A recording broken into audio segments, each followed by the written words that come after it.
that. In 1 second, the stone hits the glass, it's shattered. So when the flute hit the ears and resonated in their hearts, all of that background they had, all of that society attachments and family and name and shame and lajadharma, it was just like a piece of glass. So Krishna's flute was that stone. And sometimes Krishna would take stones, and the gopis are walking with a water pot on their head, and then Krishna would take a stone from a secret hiding place with some gilgul or something, slingshot, tang, and make little tiny hole. And then the water is dripping out the back of the water pot. The gopi's carrying from the Yamuna, slowly. And she's walking, and she's so absorbed in gossiping with her girlfriend, her Sakhi. Ha ha ha, and then she goes, and it feels little bit of drops coming, slow, out the back of this pot where Krishna expertly shut the hole. And the water's coming, slight, like some fly landing. And so, yeah, Krishna did this, and then, just like that. And then ladies are talking like this and walking, laughing. And then, slowly, pretty soon her whole bani is soaking wet, and then she feels her choli, kanchuli is all wet, and then she stops, and all water is coming down her back, and she takes, oh no! So like this, Krishna hits one hole and all the water runs out. That's slowly. But when he played his flute, Vishnu Chakravarti said, it shattered all their shyness, family responsibilities, everything. And then he dragged them there.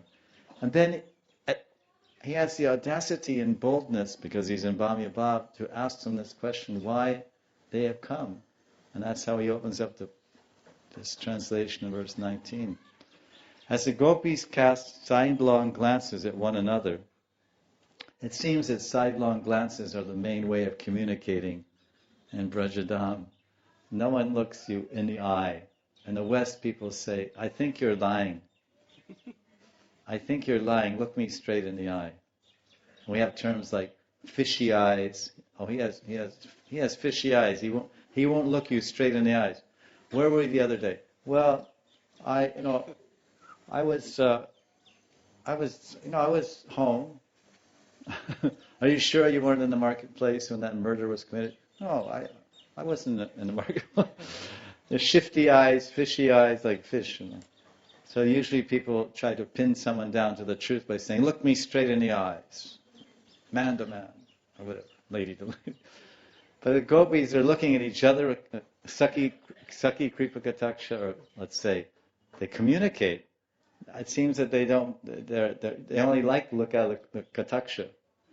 Krishna Kripa Kataksha, Radha Kripa Kataksha, Sakhi Kripa, no, maybe forget Kripa, but say Sakhi Kataksha, and then Krishna Kataksha. Everyone is, Krishna is saying, gopis are casting sidelong glances at one another.